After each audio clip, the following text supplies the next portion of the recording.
Bonjour à tous. Donc, bienvenue dans cette troisième session de la conférence des CLI. Ça sera mieux cette fois que la première fois, je suis sûre. Cette matinée donc est consacrée à la question de la gestion des situations post-accidentelles. Pour ceux qui étaient là hier ou avant-hier, vous connaissez le fonctionnement. Vous posez vos questions dans le fil du chat, la messagerie à droite de l'écran.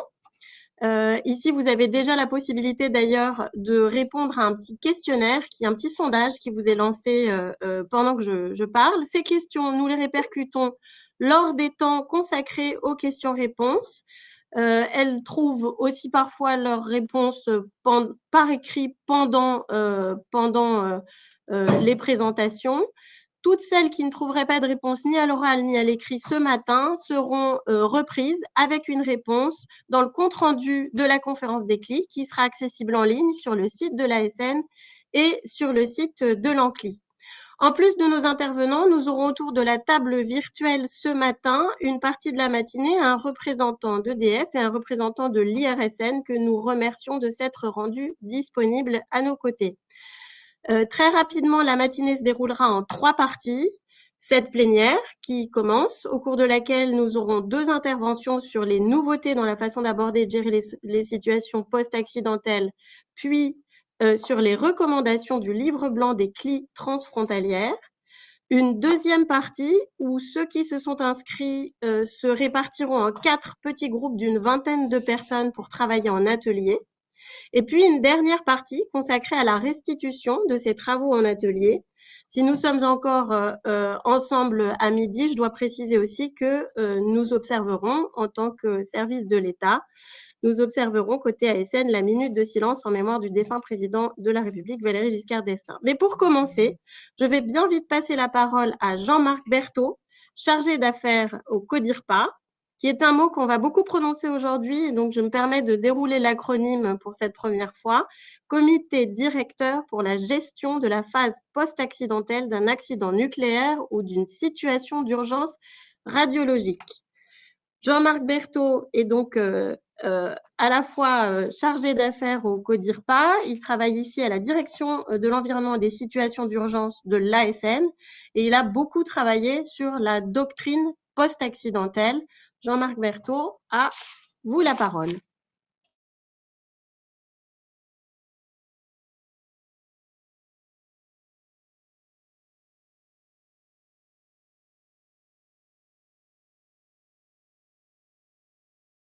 m'entendez bien? Est-ce que vous m'entendez bien? Bon, très bien, donc je vais commencer. Donc cette présentation est destinée à vous tenir au courant des dernières nouveautés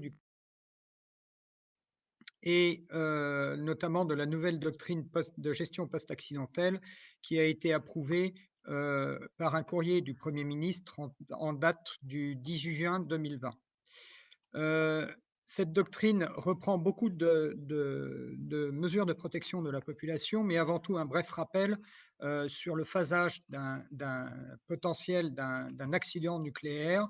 Nous avons une phase de préparation qui est la phase où il ne se passe rien, les installations fonctionnent normalement, puis une phase de démarrage de l'accident et de menace pendant laquelle l'exploitant cherche à reprendre la maîtrise de son installation, puis une phase d'urgence pendant laquelle on a des rejets de matières radioactives dans l'environnement et la population peut être exposée par inhalation ou bien par irradiation. Après la fin des rejets, nous allons rentrer dans la phase post-accidentelle. C'est vraiment ce qui définit le début de la phase accidentelle, c'est la fin des rejets. Et durant cette phase, la radioactivité qui a été relâchée au moment de l'accident se dépose dans l'environnement et les populations peuvent être exposées soit par ingestion d'aliments contaminés, soit par irradiation externe. Alors, ce phasage, cette sectorisation de l'accident est un petit peu artificielle, mais elle permet de mieux réfléchir. Il faut néanmoins bien comprendre que ce phasage est en fait un continuum et dès la phase d'urgence, on va prendre des mesures de protection qui vont influer sur la phase post-accidentelle. Un deuxième élément important sur le post-accident, c'est le changement d'échelle par rapport à la phase d'urgence. Pendant la phase d'urgence, on a les périmètres de préparation qui sont maintenant de 20 km pour les plans particuliers d'intervention autour des centrales nucléaires de production d'électricité. Mais les rejets dus à un accident nucléaire peuvent aller bien au-delà des périmètres PPI, plusieurs dizaines, voire centaines de kilomètres de distance à partir du point de rejet. Et ceci nous a été clairement montré après les accidents de Tchernobyl et de Fukushima. Et puis, il y a une notion de temps qui va changer. La phase d'urgence dure en général quelques jours à quelques semaines. C'est ce qu'on a observé également à Tchernobyl et à Fukushima. Par contre, la phase post-accidentelle, avec les radionucléides à vie longue qui s'installent dans l'environnement, va durer plusieurs mois à plusieurs dizaines d'années. Pour mémoire, cette année, en 2021, ça fera 35 ans que l'accident de Tchernobyl a eu lieu et les populations qui vivent sur les territoires contaminés doivent toujours faire face à la contamination dans l'environnement et dans leur alimentation. Alors, les mécanismes d'exposition de la population, je suis sûr que vous connaissez ça par cœur. On a essentiellement 3 voies de contamination en situation post-accidentelle. La contamination interne par ingestion de denrées alimentaires contaminées, les fruits et les légumes cultivés dans une zone contaminée, les produits d'origine animale, mais également les produits de la chasse, de la pêche et de la cueillette. Ensuite, nous avons au centre l'irradiation externe qui est due aux radionucléides déposés dans l'environnement et qui émettent un rayonnement suffisamment énergétique pour atteindre à distance le corps humain. Et puis enfin, une troisième voie qui est beaucoup plus minoritaire, qui est la contamination externe ou contamination cutanée. Lorsque la main, par exemple, rentre en contact avec un objet sur lequel se sont déposés des radionucléides. Alors c'est relativement mineur, mais on peut par exemple prendre l'exemple d'une baignade dans une retenue d'eau qui a été contaminée. Et toute la question qui se pose pour la gestion post-accidentelle, c'est de savoir comment organiser la protection des populations. Alors pour ceci, le CODIRPA travaille sur cette question depuis maintenant 2005. Il a été créé sur instruction du Premier ministre pour réfléchir à la situation post-accidentelle, donc CODIRPA pour Comité directeur pour la gestion des situations post-accidentelles. Les travaux du CODIRPA ont mené à la publication en 2012 des premiers éléments de doctrine pour la gestion post-accidentelle, qu'on appelle également le guide vert. Et la réflexion s'est poursuivie et de nouveaux éléments ont influé sur cette réflexion. Il y a notamment l'accident de Fukushima avec des rejets qui ont été prolongés sur plus de 3 semaines, l'amélioration des moyens de modélisation qui permet de produire des cartes de contamination prédictives au moment des rejets, l'amélioration des moyens de mesure sur le terrain, et puis de nombreux changements dans la réglementation, que ce soit la réglementation européenne avec les règlements Euratom ou les Basic Safety Standards, les changements dans la réglementation française avec le Code de la santé publique et le Code du travail, et puis le retour d'expérience des exercices de crise qui ont pu être menés par l'ASN et les exploitants. Et ceci a conduit à une proposition d'évolution de la doctrine en 2019, qui a été donc approuvée par le Premier ministre par courrier du 18 juin 2020. Alors, quels sont les points clés de cette nouvelle doctrine de gestion post-accidentelle? Alors, ce qu'on essaye de vous montrer aujourd'hui, c'est que ces points clés, c'est en fait un ensemble de mesures qui doivent être toutes prises en compte. Alors, la première, et peut-être la plus importante, parce qu'elle est structurante dans la mise en place des mesures, c'est la mise en place d'un zonage évolutif pour organiser le périmètre d'éloignement, le périmètre de non-consommation des denrées fraîches produites localement et la non-commercialisation de denrées agricoles. Ensuite, nous avons tous les aspects médicaux associés à la prise en charge médicale et psychologique, le suivi dosimétrique et épidémiologique, ainsi que le soutien financier et l'indemnisation de la population qui aura été impactée par l'accident. La caractérisation de la situation radiologique est un point essentiel, notamment dans les lieux de vie et dans les denrées alimentaires et dans les eaux de consommation, afin de connaître l'étendue des territoires contaminés et l'impact de cette contamination. Le quatrième point, c'est la mise en place rapide d'une démarche spécifique de gestion de l'eau du robinet.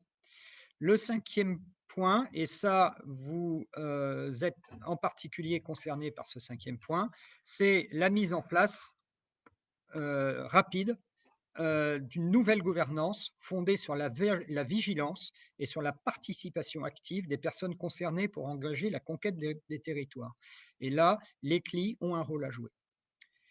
Nous avons ensuite la formation et l'information de la population pour contribuer à la reprise de la vie sociale et économique. Et enfin, toutes les actions de réduction de la contamination et de gestion des déchets radioactifs.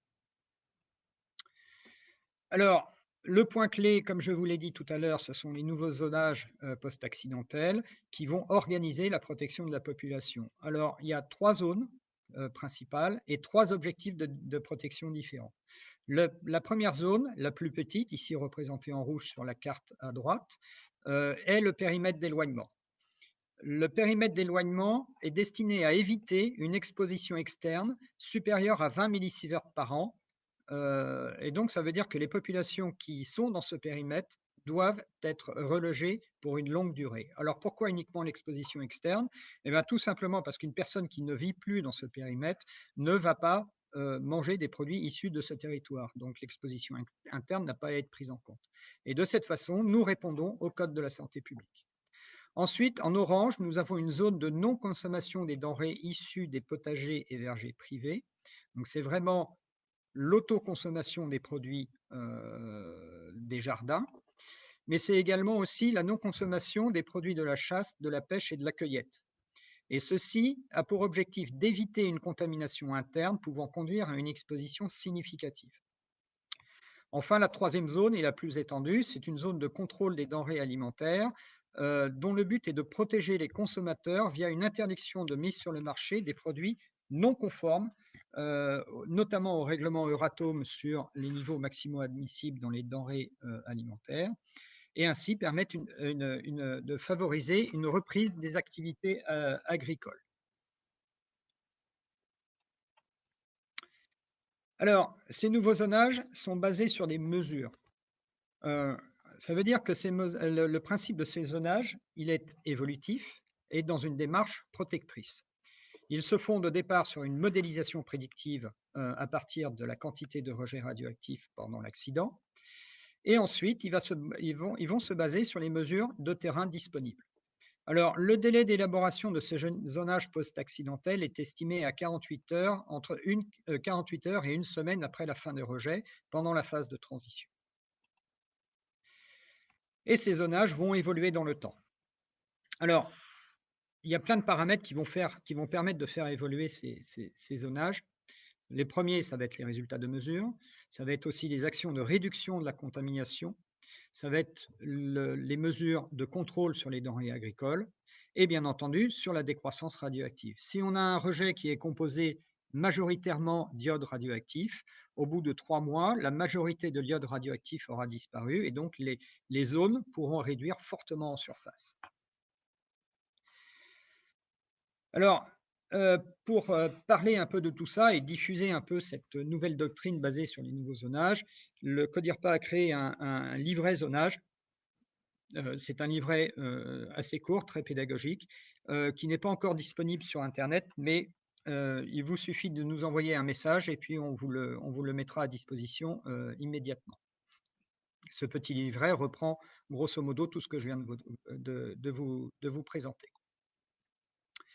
Alors, avoir une belle doctrine, c'est bien joli, mais il est nécessaire de mettre en place des outils d'accompagnement. Et pour ceci, nous avons travaillé avec des parties prenantes qui ont été très impliquées pendant une longue période.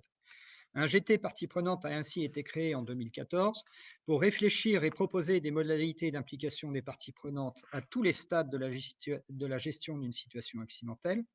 Alors, des nombreux participants, aussi bien de l'État, des administrations centrales ou des administrations locales, mais les CLI ont été fortement impliqués dans ces GT parties prenantes, avec notamment les CLI de Cadarache, du Gard, d'Iter, de Marcoule, d'Orano et de Saclay. L'ANCLI, évidemment, a été fortement impliqué également, et puis des associations comme Famille Rurale, l'IFO-RME ou d'autres encore. Et alors, ce groupe de travail a demandé la création de supports spécifiques d'accompagnement des populations. Tout d'abord, un site internet proposant des contenus à disposition pour s'informer et se former à une situation post-accidentelle, un guide de bonnes pratiques pour la vie dans un territoire contaminé à la suite d'un accident nucléaire, et enfin un question-réponse destiné aux professionnels de santé. Alors, le site internet, vous avez l'adresse qui est en haut de la diapositive, www.postaccidentnucléaire avec sans accent. C'est vraiment un site internet de préparation via le partage d'expériences. Et il a été mis en ligne en mars 2020 et il a une approche par catégorie de public. Alors, vous avez les élus locaux, vous avez les professionnels de santé, vous avez les acteurs économiques du territoire, etc. Et pour chacune de ces catégories de public, vous avez des contenus spécifiques. Et tous ces contenus sont téléchargeables, fiches d'information, le GAFO-risque, l'exposition, la radioactivité, le guide ACTA sur la gestion agricole des territoires contaminés et le guide population dont je vous ai parlé un tout petit peu avant. Et puis, il y a beaucoup de liens vers différents documents, le site IRSN, le site de surveillance de l'environnement, etc. Je dois préciser que ce site a été créé en étroite collaboration entre l'IRSN, l'ASN et l'ANCLI. Ensuite, il y a le guide pratique pour la population. Alors, l'objectif était de créer un guide facilement accessible et très didactique destiné à une population qui voudrait rester sur son territoire malgré la contamination radioactive. Et pour modèle, nous avons utilisé un guide japonais qui a été créé après l'accident de Fukushima. L'idée est vraiment d'avoir quelque chose de très didactique, donc une iconographie au centre qui montre visuellement de quoi nous allons parler, un titre, peut-on manger les fruits et légumes du potager dans l'exemple que je vous présente ici, une réponse dite d'expert, mais qui est une réponse rapide, et sur la partie droite, des éléments de réponse plus complets. Et à chacune de ces questions, il y en a 28 dans le guide, peut être associée une fiche d'information plus complète qui est présente dans la version écran du guide.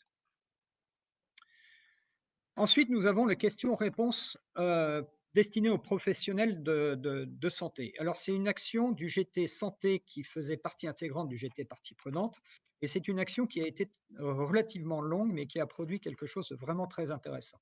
Alors, au départ, sur la gauche, nous avions un groupe local dans la région de Poitiers, constitué de professionnels de santé qui n'étaient pas forcément liés au domaine du nucléaire, avec des médecins, des urgentistes, des infirmières, une sage-femme, pharmacien et même un cabinet vétérinaire. Et ce groupe local a posé toutes les questions qui lui passaient par la tête en cas d'accident nucléaire et qui pouvaient leur servir à leur pratique quotidienne. Alors, il en a résulté 203 questions, plus 2 supplémentaires qui sont arrivés en cours de route. Et ils ont exprimé aussi le besoin d'avoir des fiches d'information plus complètes, plus détaillées, plus techniques sur certains sujets.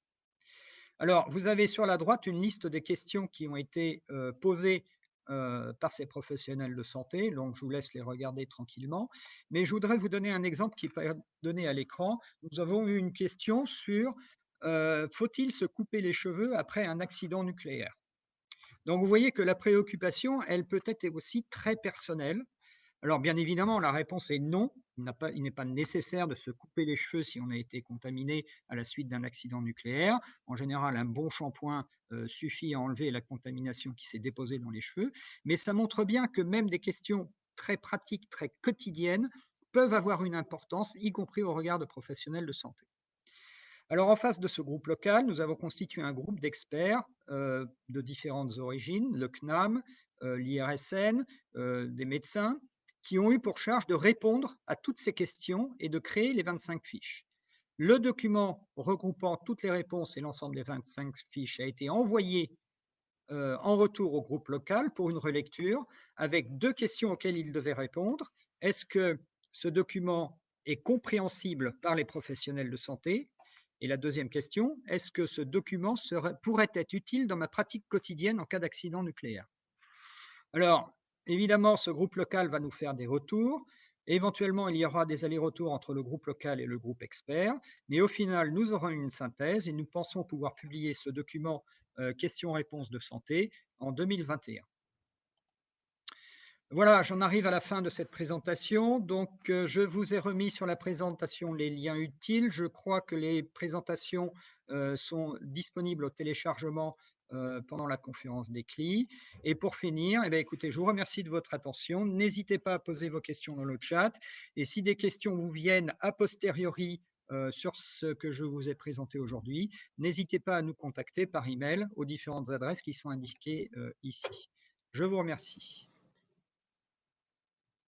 Alors, merci Jean-Marc. Il y a déjà 2 questions qui concernent les compagnies d'assurance. Alors, peut-être même ces compagnies d'assurance sont-elles déjà dans les groupes qui réfléchissent au post-accidental? Mais voilà, la première, c'est y a-t-il des compagnies d'assurance prêtes à indemniser les populations touchées?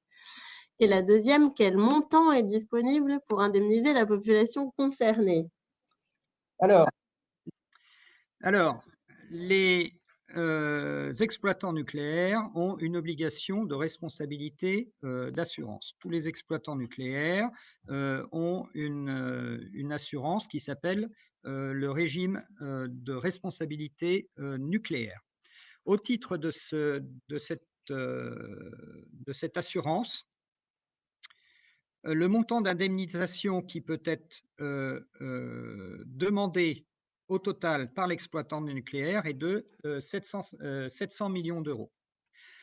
Si ce montant n'est pas suffisant, c'est l'État qui va prendre la suite jusqu'à concurrence de 500 millions d'euros supplémentaires. Et si ce n'est pas encore suffisant, il y a une convention européenne de solidarité qui est en cours de signature, qui n'est pas encore validée par tous les pays. Il manque actuellement l'Italie. Et au titre de cette convention européenne, les indemnisations, le fonds de soutien d'indemnisation peut être monté jusqu'à 1,5 milliard d'euros. Alors, actuellement, la direction générale, la DGEC, je ne sais plus ce que ça veut dire, c'est un service de l'État qui s'occupe justement des indemnisations, est en train de réfléchir à la mise en place d'un guichet unique en cas d'accident nucléaire pour l'indemnisation de toutes les personnes qui seront impactées. J'espère avoir répondu à cette question. Alors, merci Jean-Marc. Je vais inviter, juste avant de poser les questions suivantes, je vais inviter Anne-Laure Maclot à nous rejoindre, qui était tout à l'heure avec nous avant que la session commence, dans les coulisses de cette session de conférence des CLI. Alors, une première question qui concerne la CLI de Soulaine, qui a déjà eu du mal à gérer la radioactivité de l'eau du robinet. Comment ferait-elle en cas d'accident? C'est la question.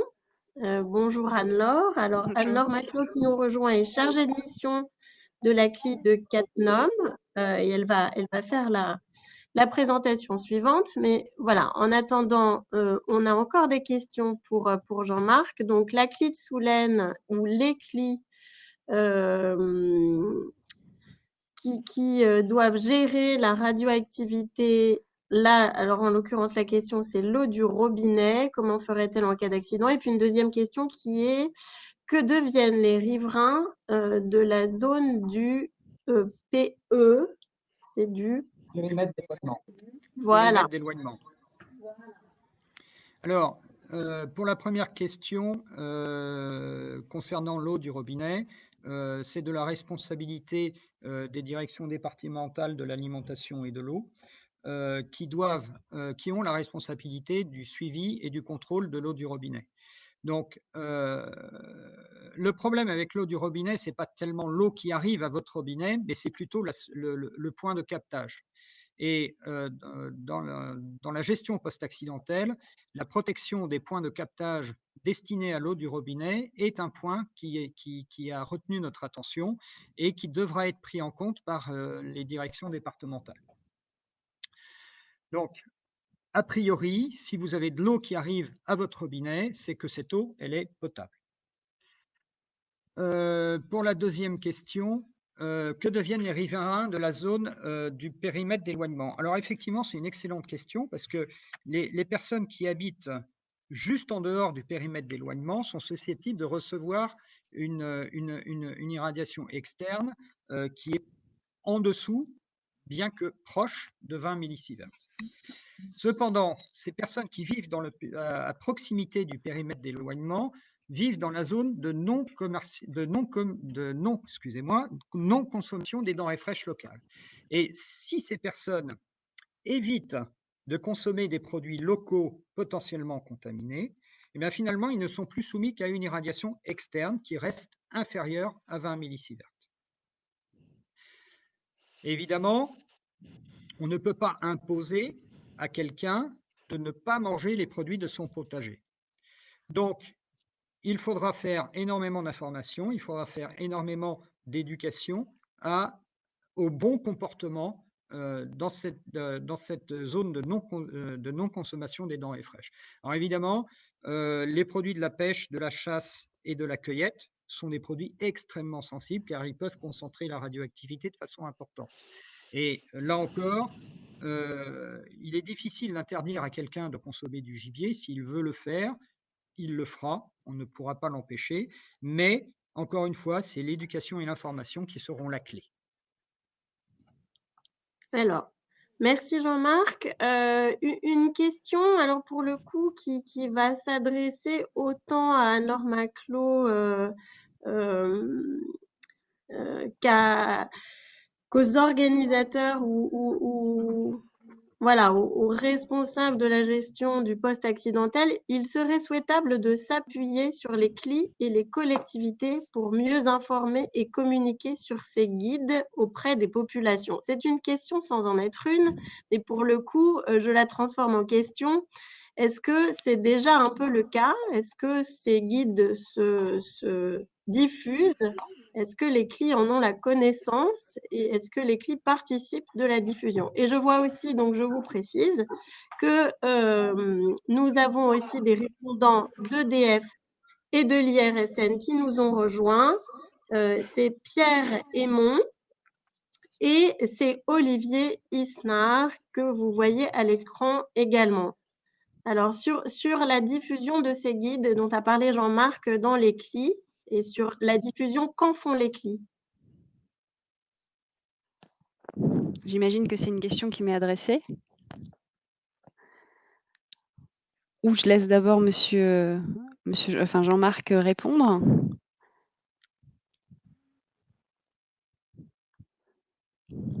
Alors là, je vous entends plus du tout. On vous entend. Ah, on m'entend. Donc moi, je peux répondre en partie en disant qu'effectivement, on a connaissance de ces guides. On est de plus en plus invité à participer aux exercices nucléaires organisés par les préfectures, mais que nous ne sommes pas encore assez impliqués, d'où l'intérêt d'avoir réalisé le guide, le livre blanc que je vais présenter tout de suite, avec 13 recommandations qui appuie vraiment sur l'importance d'impliquer le territoire et pas seulement les CLI, pas seulement les collectivités, mais aussi les citoyens dans la préparation, puisque c'est en se préparant qu'on saura réagir. Merci beaucoup. Alors, les questions aujourd'hui sont plutôt moins nombreuses qu'hier et qu'avant-hier. Est-ce que le poste accidentel inspire moins de questions? Ou est-ce que la tenue de cette session tôt le matin pour certains d'entre vous explique la pénurie de questions ce matin? Alors, j'en vois une dernière et puis on va passer la parole à Anne-Laure Bienvite. Qui concernait l'implication de la population et je pense que du coup ça fait une transition avec ce que vous allez dire par la suite. Comment impliquer la population dans la mesure locale de l'exposition radioactive? Je ne sais pas si c'est une des recommandations que vous allez exposer. Si dans les recommandations qui sont au nombre de 13, on parle de ce sujet, certains outils existent déjà, hein, Open Radiation est déjà connu, mais nécessite quand même une forte implication des élus locaux, là, pour le coup. C'est un travail sur le long terme, et je pense que tout à l'heure, on parlait alors pas de formation, mais en tout cas d'éducation de la population, où le terme est peut-être un petit peu péjoratif, mais en tout cas, c'est vraiment un travail de long terme pour, d'une part, faire connaître ce risque nucléaire, l'acquérir en quelque sorte, et avoir envie de s'impliquer pour, mesurer, faire des relevés des mesures dans l'environnement, ou intervenir de toute autre manière, pour, bien se sentir en fait concerné par le sujet, puisqu'on a le sentiment que une certaine partie de la population n'a pas forcément connaissance de tous ces enjeux, de tous ces sujets. Donc effectivement, dans les recommandations, on en parle bien sûr. À l'aide d'outils que l'IRSN, que l'ASN peuvent développer, ça aide, mais ça ne fait pas tout. Donc il y a vraiment un grand peut-être mouvement à enclencher. Les CLI peuvent être à l'origine, mais on voit qu'on peine quand même à arriver à mobiliser la population. Donc c'est un travail qu'il faut poursuivre, et de longue haleine, si j'ose dire. Et je propose du coup, Anne-Laure, qu'on enchaîne directement avec l'exposé Oui. des résultats de ces travaux au sein du groupe des CLI transfrontalières. Donc voilà, normalement, votre présentation apparaît à l'écran. Alors, est-ce Et je vous que laisse je la main. peux passer mes slides, ou je vous demande de les passer? Tout à fait. Non, non, allez-y. OK, Sur les je peux les flèches, en passer bas. seules. Voilà. Très bien. OK, super. Merci beaucoup. Voilà, donc je suis ici, je représente l'ANCLI, pour vous présenter le travail d'une année de réalisation d'un livre blanc sur le post-accident et sur les territoires transfrontaliers. Donc moi, je suis chargée de mission de la CLI de Cattenom, et je présente aujourd'hui ce livre blanc parce que je suis à l'origine, avec l'ANCLI, de la création d'un groupe de travail des CLI transfrontalières, qui est né en attendez, non, là, je suis tout à la fin, pardon. Voilà.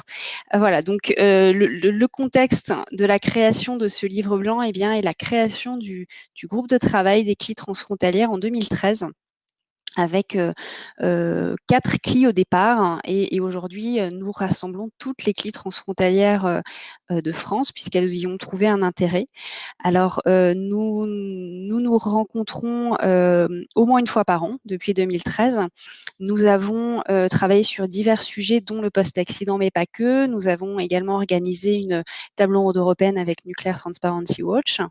L'an passé, le décret de mars 2019 incite et oblige les CLI transfrontalières à accueillir des représentants étrangers en leur donnant une voix délibérative. Et donc, dans ce contexte d'évolution, également avec l'élargissement du PPI qui peut arriver sur certaines frontières et concerner les représentants étrangers, eh bien, nous avons décidé d'aller plus loin dans le travail de ce groupe en réalisant ce livre blanc. Donc, en ce qui concerne la méthode, nous sommes rencontrés très régulièrement depuis février. Alors en février, c'était en présentiel, et ensuite nous avons très bien travaillé par visioconférence, en plénière et par petits groupes. Donc la participation, comme je disais, était assez large. Nous avions même des collègues des îles anglo-normandes, d'ailleurs je crois, qui sont présents aujourd'hui. Et donc le travail a porté sur des scénarios concrets, avec des enjeux représentatifs des territoires. Et c'était une démarche qui venait du bas des participants, puisque les participants ont eux-mêmes choisi les enjeux, les ont classifiés pour être vraiment dans le concret. Alors la structure du livre blanc, elle est assez originale, dans le sens où elle présente les 13 recommandations, qui sont structurées en 3 chapitres que je vais présenter par après, et présente aussi donne des citations de certaines discussions qu'on a eues. Donc donne vraiment la parole aux différents participants. Et d'où l'aspect assez original, puisque, comme je disais, on part du bas et on en a extrait des recommandations. Alors, le premier chapitre, alors une petite introduction, pardon, pour commencer, eh bien, on s'est rendu compte qu'il était nécessaire, notamment dans le cadre transfrontalier, d'avoir une information qui était transparente et crédible, puisque dans une situation post-accidentelle franco-française, eh bien, l'incertitude est déjà souveraine, mais d'autant plus dans un territoire transfrontalier où les systèmes, les organisations sont complètement différentes. Donc, la transparence est très importante et aussi la lisibilité de l'information et moi j'ai envie de même de dire du pragmatisme puisqu'on s'est bien rendu compte avec les visios des 2 derniers jours dans le cadre de la conférence des CLI que la communication est vraiment l'enjeu important, qu'il faut être direct, court, compréhensible et là on se rendait compte qu'il faut avoir une capacité d'écoute, d'analyse et peut-être aussi reconnaître ses erreurs, d'où me semble-t-il, se montrer humble face à des partenaires frontaliers qui ne maîtrisent pas grand-chose et qui ont besoin, eux, de faire appliquer certaines règles sur leur territoire. Donc évidemment, la complexité est renforcée dans ce genre de contexte. Donc nous en avons tiré 13 recommandations réparties en 3 chapitres pour la présentation ce matin. Donc on commence sur la préparation territoriale et là on s'est rendu compte effectivement et on recommande de tout miser sur la préparation. Donc la préparation de la gestion territoriale en recensant les ressources disponibles dans chaque territoire, en évaluant les conséquences concrètes d'un accident puisque la préparation territoriale, selon nous, constitue bien l'occasion de construire la résilience des communautés territoriales et sur le long terme. Puis, l'importance des enjeux non radiologiques, on le sait maintenant à force d'organiser des exercices, tout ce qui concerne le bassin de vie, tout ce qui concerne le social, l'environnemental, mais également les impacts économiques, tout ce qui est ancrage territorial joue également un rôle. Donc, il faut absolument les prendre en compte et les mettre au cœur de la préparation. Deuxième grand chapitre, eh bien, la gouvernance post-accidentelle. Et là, on s'inscrit dans la deuxième doctrine du CODIRPA, lorsque mon collègue parlait de la mise en place d'une gouvernance fondée sur la vigilance et la participation. Eh bien, ce deuxième grand chapitre s'inscrit totalement là-dedans. Donc, c'est la gouvernance post-accidentelle au service des territoires. Et nous recommandons de définir un cadre de responsabilité des acteurs en soutenant les initiatives locales, donc en prévoyant bien sûr les ressources financières, matérielles, humaines, et en intégrant ces initiatives locales dans la gestion post-accidentelle. Donc là, il s'agit d'identifier des ressources transfrontalières en cas d'accident. Et on a beaucoup fait de parallèles avec la crise de la Covid, évidemment, puisqu'on était en train de la vivre.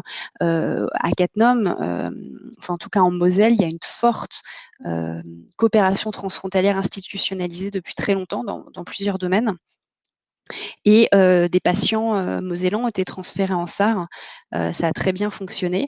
Donc, l'importance d'établir la coopération et de la faire vivre, eh bien, permet de réagir assez rapidement en cas de crise. Donc pour cela, il pourrait être intéressant d'identifier des lieux ou des instances où on pourrait engager cette préparation transfrontalière. Donc par exemple, saisir les eurorégions, les eurométropoles et évidemment les CLI transfrontalières en tant que tiers de confiance pourraient se saisir du sujet et être moteur d'une dynamique à établir sur le long terme. Et ça passe par l'animation d'une réflexion de part et d'autre de la frontière.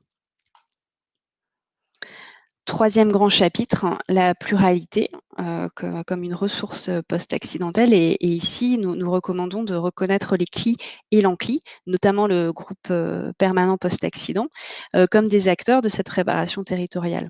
Et une autre recommandation qui rejoint ce qui a été dit précédemment avec le CODIRPA, eh bien, c'est d'ailleurs la question qui m'a été posée en premier, c'est de promouvoir la mesure citoyenne comme facteur de confiance. Et là, ça peut passer par des actions éducatives, donc sensibiliser les élèves, les enfants dès l'école primaire, et également de mettre en place des formations pour les citoyens. Ont été cités des instituts de formation tout à l'heure. donc ça peut passer par ces deux actions pour ensuite bien essaimer dans la population et faire que les parents, les adultes prennent cela à bras-le-corps et s'impliquent, en tout cas aient conscience des enjeux de ce qu'il faudrait faire en cas d'accident. Et je tiens à souligner quand même que mon rôle en tant que CLI, en tant que chargée de mission d'une CLI transfrontalière dans un territoire frontalier vraiment bien établi, montre que les enjeux sont très importants. Alors mes collègues pourraient évoquer d'autres exemples, mais on a en Moselle 100 000 frontaliers chaque jour qui rejoignent le Luxembourg. On a des frontaliers, environ 30 000 qui se rendent vers l'Allemagne. Cattenom, la centrale de Cattenom étant située à vol d'oiseau à 10 km de la frontière luxembourgeoise, si un incident devait se produire, il est fort à parier que tous les gens voudraient rentrer sur le territoire mosellan en étant peut-être bloqués à la frontière. Donc ça pourrait, ou en tout cas en saturant l'autoroute A31 qui est déjà saturée et assez dangereuse en temps normal. Donc on voit que c'est une nécessité de coopérer et d'impliquer la population pour savoir comment réagir et limiter les risques, enfin limiter la casse, si j'ose dire, de manière un peu triviale, le jour J. Voilà, donc des pistes un petit peu pour aller plus loin, parce que ce travail n'a pas vocation à s'arrêter ici. Donc on est tout à fait disposé, l'Ancli est tout à fait disposé à partager ce travail et ces recommandations du livre blanc en allant sur demande bien en discuter avec les autres CLI en venant présenter le travail. Mais nous souhaitons aussi engager un dialogue national sur les propositions du livre blanc. Les pistes de travail pourraient alimenter les discussions et les travaux du CODIRPA. Et puis, dans notre poursuite de notre engagement au niveau européen et international, eh bien, nous aimerions porter ces recommandations. Et d'où l'intérêt de traduire peut-être, une idée qui est venue, de traduire ce livre blanc en anglais pour pouvoir le proposer à la Commission européenne et à des acteurs de Nuclear Transparency Watch notamment. Et peut-être aller chercher des fonds européens avec un projet encore à définir sur cette thématique du post-accident. Voilà, j'en ai terminé. Et donc avec peut-être un peu d'avance, mais ça nous laissera l'occasion de poser questions qui n'ont pas pu être posées tout à l'heure. Merci beaucoup Anne-Laure. En effet, tour d'horizon très complet d'un travail très approfondi et qui a permis aussi aux participants de poser des questions, alors qu'ils sont plus nombreuses maintenant. Je vous remercie.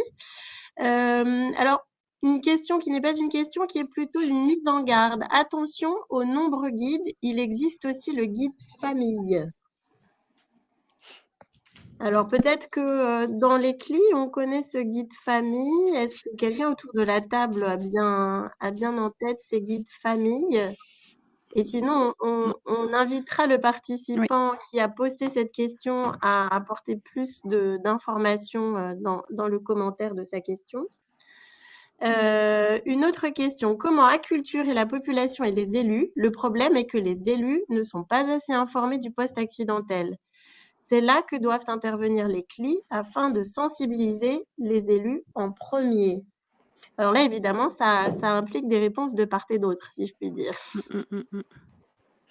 Donc si c'est bien Maïté Noé, en tout cas, on a une Maïté Noé qui est élue et qui, au sein de l'Ancli, qui pense à peu près la même chose.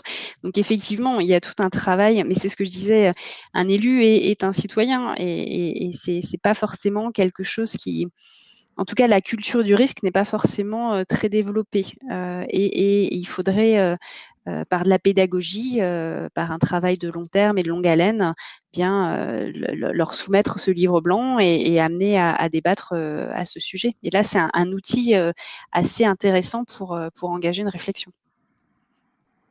Pas grand-chose d'autre à rajouter. Effectivement, les élus locaux sont les premiers acteurs, seront les premiers acteurs nucléaires, et c'est bien à eux qu'il faut qu'on s'adresse, nous aussi en tant que et pour ceci, une collaboration avec les CLI me paraît totalement essentielle.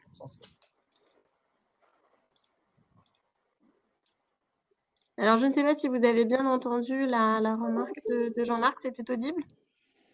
Oui, parce qu'on joue de nos multiples micros. Une autre question, quel contrôle et mesure des eaux usées, notamment des réseaux et des stations d'épuration des communes? Alors là encore, ça relève de la direction départementale, des directions départementales. Le contrôle des eaux usées est quelque chose qui est fait régulièrement. Simplement, les niveaux de radioactivité seront ajoutés dans ces contrôles, les boues d'épuration pouvant être alors traités comme des déchets radioactifs en fonction de leur niveau de contamination.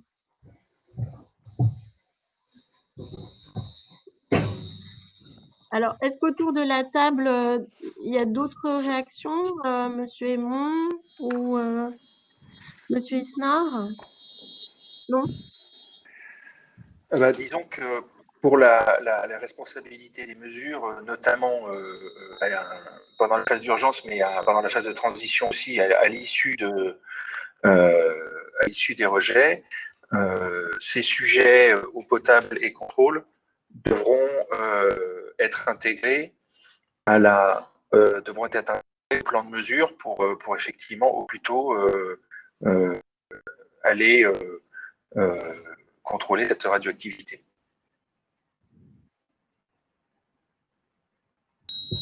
Non, là, c'est bon.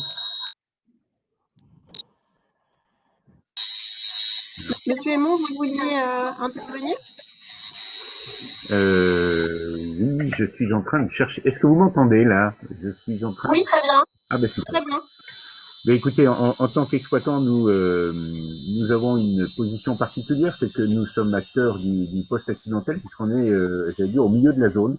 Et ce que l'on sait professionnellement, c'est que la mesure est importante quand on est confronté à des situations de chantier qui sont notre quotidien, et donc la caractérisation est un élément déterminant. Alors, on commence toujours par des prévisions qui donnent une première indication, mais la partie mesure est également importante. Je vois que vous avez des difficultés à m'entendre, Madame Acharnier.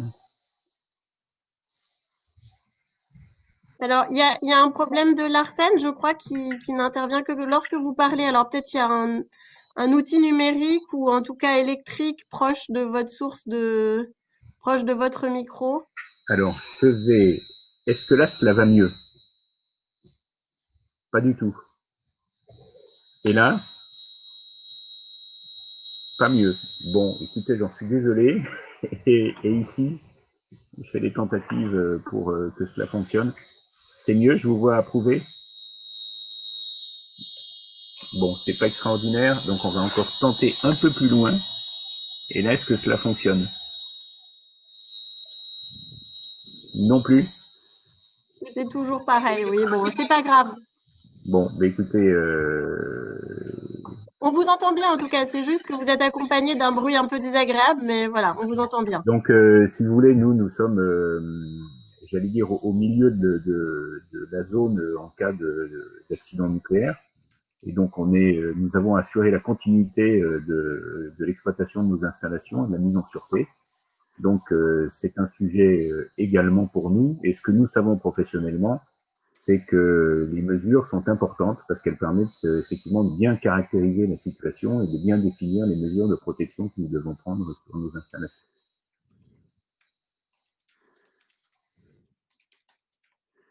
Merci. Alors, une nouvelle question. Ne pensez-vous pas qu'il est osé de prévoir le maintien de la population sur un territoire contaminé? Il me semble que les radionucléides sont divers et variés. À Tchernobyl, 35 ans après, les enfants naissent toujours avec des problèmes de santé. Peut-être, Jean-Marc, une réaction? Alors, malheureusement, en cas d'accident nucléaire, nous aurons deux choix possibles. Soit évacuer le territoire contaminé jusqu'à des niveaux de dose extrêmement bas, soit aider les populations qui souhaitent rester, je dis bien qui souhaitent rester, aider ces populations sur le territoire. Dans tous les cas, l'exposition des personnes vivant sur un territoire contaminé sera suivie, évaluée et devra respecter le Code de la santé publique qui nous dit que personne ne doit être exposé à plus de 20 millisieverts par an. De plus, le Code de la santé publique nous dit également que la dose d'exposition due à l'accident nucléaire doit tendre à terme à une exposition inférieure à 1 millisievert. Donc on est bien dans l'accompagnement de la population avec l'idée de minimiser les conséquences sanitaires. Pour ceci, je vous rappelle que dans la doctrine du CODIRPA, nous avons un point qui est très important, qui est l'accompagnement sanitaire, psychologique, psychosocial de la population qui vit sur un territoire contaminé. Alors, merci. Des choses qui sont plutôt des réactions cette fois, et qui expliquent le manque de questions et de réactions. S'il y a peu de réactions, c'est que le décalage entre la doctrine et la réalité future, à base de panique, est sidérant. Est-ce qu'on tient compte de la possible panique ou est-ce que justement tout ce que vous êtes en train de faire vise à réduire cette panique? Alors, il est évident qu'en cas d'accident nucléaire, il y aura une fuite, entre guillemets, de la population potentiellement impactée. Et on a observé, à la suite de l'accident de Fukushima, des déplacements de population assez importants, y compris dans des zones qui n'ont pas été impactées par les dépôts. On me dit qu'on ne m'entend pas. Si, vous m'entendez? Non, vous ne m'entendez pas. Si, c'est bon, d'accord. Donc, je disais qu'effectivement, en cas d'accident nucléaire, il est probable que des mouvements de panique et des déplacements de population, des déplacements spontanés de population auront lieu, y compris dans des zones non contaminées. On ne peut pas l'éviter. Maintenant, ce qui a été clairement montré aussi, c'est que l'information préalable, la formation, l'acculturation de la population à une situation à risque, et là je ne parle pas forcément d'accident nucléaire, je parle d'événements naturels par exemple, risque inondation, risque tremblement de terre, autres risques naturels. L'acculturation de la population et le développement d'une culture de précaution parmi la population permet de mieux gérer les conséquences d'un accident ou du moins d'un événement catastrophique naturel. Je suis convaincu que le fait d'informer, d'acculturer la population à un risque permet une meilleure résilience de cette population et donc permet de faciliter la reconquête des territoires potentiellement contaminés. Alors, dans le même ordre d'idées, une réaction aussi, quand on voit comment la population refuse d'appliquer les règles de l'épidémie du coronavirus, on imagine comment elle appliquera celle d'un CODIRPA. Que vous dire? Encore une fois, l'information, l'acculturation en préalable à un accident est un élément essentiel. Ce que je vois, moi, avec cette crise Covid, ce que je constate, c'est que quand même, la grande majorité des gens respectent les règles. Ce matin, je suis venu à la SN en transport en commun. Je n'ai vu personne autour de moi qui ne portait pas de masque. Alors, il y a toujours des cas un peu particuliers, mais je pense qu'en cas d'accident nucléaire, là encore, l'information préalable est un élément essentiel et surtout l'accompagnement des populations qui vivent sur un territoire contaminé sera totalement essentiel. Alors, il y a un problème de langue aussi. L'anglais est-il la langue commune? Pourquoi ne pas traduire en langue locale? Comment on gère les situations post-accidentelles? Je pense que cette question s'adresse plutôt au deuxième intervenant. Oui, alors j'ai répondu à une autre question similaire qui demandait pourquoi on prévoyait de traduire le livre blanc en anglais et non en allemand, puisque la Klitgatnam est frontalière avec l'Allemagne et c'est le même cas de Fessenheim. Eh bien parce que l'intérêt, c'est de le porter au niveau européen, auprès des instances européennes telles la Commission, mais également de le développer au-delà de la France avec d'autres eurorégions.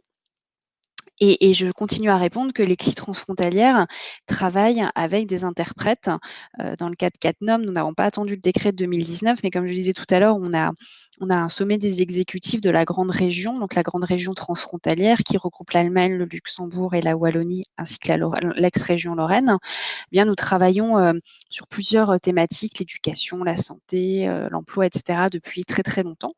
Et à ce titre, suite à l'accident de Fukushima, eh bien, le Premier ministre luxembourgeois, qui était Jean-Claude Juncker à l'époque, avait demandé ce qui se passerait en cas d'accident à CatNom. Et donc, le président du département, Patrick Weiten, avait invité tous les représentants de la grande région transfrontalière à venir siéger en CLI. Et depuis lors, des interprètes sont là pendant les réunions et nous traduisons tous les documents vers l'allemand.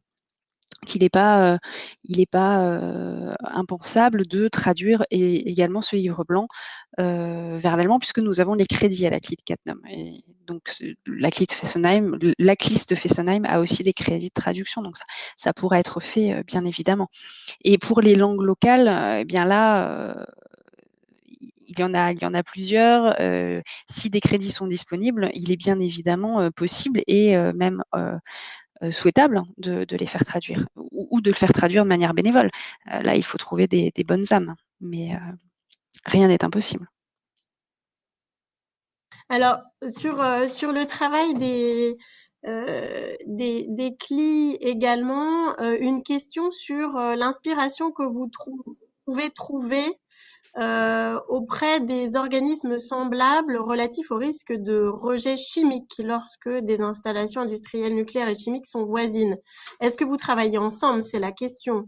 Est-ce que vous vous inspirez les uns des autres et est-ce que vous travaillez ensemble? Si je fais de 2 questions une seule.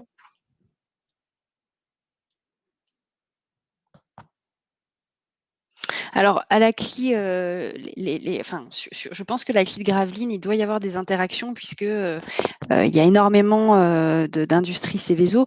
À CatNom, nous ne travaillons pas directement avec d'autres industries chimiques puisque la centrale de CatNom n'est pas située proche, à proximité vraiment proche d'une telle installation. Mais si Yves Lheureux pouvait parler, je pense qu'il confirmerait ce que je viens de dire sur les terrains où les installations sont très proches. Je pense qu'on ne peut pas passer à côté d'une communication, évidemment. Alors, Yves Lheureux, entre-temps, a répondu en effet sur le fil des échanges. Voilà. Et Yves Lheureux peut d'ailleurs prendre la parole. Si vous le souhaitez, oui, très, très rapidement. Oui, dans plusieurs bassins industriels où on rencontre des grandes installations industrielles chimiques, pétrochimiques ou autres, mais aussi des installations nucléaires comme le bassin de la vallée du Rhône, mais aussi Normandie ou encore la côte d'Opale autour de Dunkerque. On a des CLI parce qu'il y a des centrales nucléaires sur ces territoires, mais on a aussi ce qu'on appelle des S3PI, qui sont des secrétariats permanents pour la prévention des pollutions industrielles, qui sont des structures similaires à des CLI, c'est-à-dire qui regroupent l'ensemble des acteurs locaux, élus, associatifs, syndicats, personnes qualifiées, mais qui dépendent, qui ne sont pas des structures indépendantes comme le sont les CLI, qui ne sont pas des structures prévues par la loi, qui sont plus des initiatives du préfet. Par contre, effectivement, il y a des interconnexions dans ce territoire, comme par exemple sur le Dunkerquois, très fortes entre la CLI et ces structures de concertation et de dialogue autour des installations classées des usines chimiques. Et donc, il y a du partage d'informations et de connaissances entre ces structures. Et d'ailleurs, hier, juste en précision, hier, dans le rapport que nous a présenté Pierre-Franck Chevet sur Lubrizol, il a rappelé qu'il y avait une nécessité d'interconnexion plus forte que celle qui existait aujourd'hui entre ce qui concerne le chimique et ce qui concerne le nucléaire, parce qu'il y a des bonnes pratiques à partager. Voilà. Merci Yves. Alors, une question de mesure, puis ça sera la dernière parce qu'il est 10h29. Disposera-t-on suffisamment d'appareils de mesure? On parle de mesure de boue, de l'eau, des aliments. Alors, est-ce que côté IRSN, vous pouvez répondre à cette question?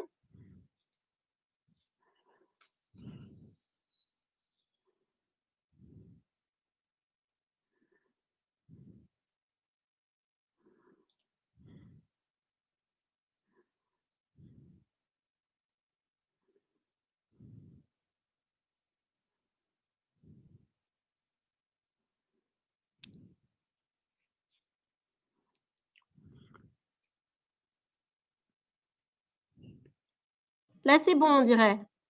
Il va falloir recommencer sans doute. Non, pas bon.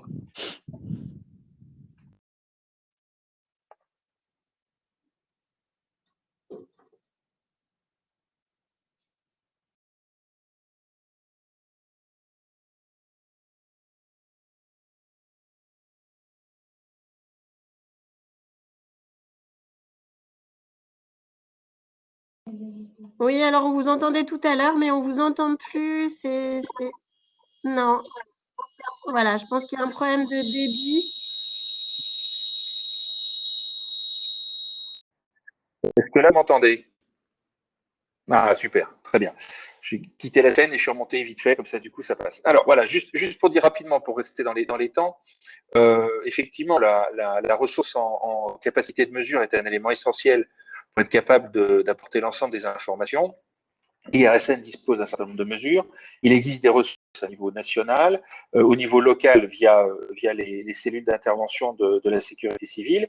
Et puis pour tout ce qui est contrôle dans un certain nombre de domaines comme l'alimentation ou l'eau, on dispose aussi de laboratoires agréés qui seront sous la responsabilité de la direction générale de l'alimentation d'une part, mais aussi de la répression des fraudes, qui seraient amenés à contribuer à recevoir les échantillons qui nécessitent d'être mesurés pour pouvoir apporter les réponses nécessaires. Donc ça, c'est la réponse régalienne qui s'instaurerait dans un premier temps.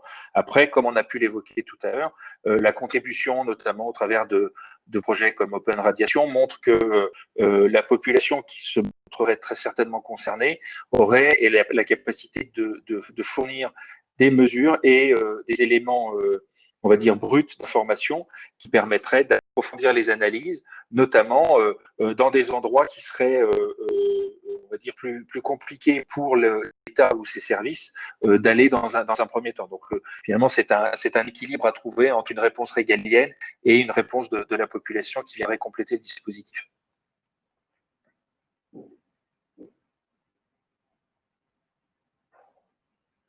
On vous entend pas. Cette fois, vous m'entendez? Tout le monde? C'est bon, ok. Donc, la plénière touche à sa fin. Merci à tous les intervenants, merci à tous les porte-paroles de vous être connectés. Pour les gens qui sont inscrits dans les ateliers, à partir de 10h30, c'est-à-dire il y a 2 minutes, depuis il y a 2 minutes, je vous invite à revenir au tableau de bord de cette semaine de conférence d'éclit et à rejoindre votre atelier. Normalement, si vous êtes inscrit dans l'un des ateliers, il n'en apparaît qu'un et celui-ci est le vôtre. Voilà. Je vous remercie beaucoup. Merci à tous. Merci à tous les participants de cette matinée. Et comme vous le savez, demain, une nouvelle plénière se tient cette fois animée par le Haut Comité pour la transparence sur la sécurité nucléaire.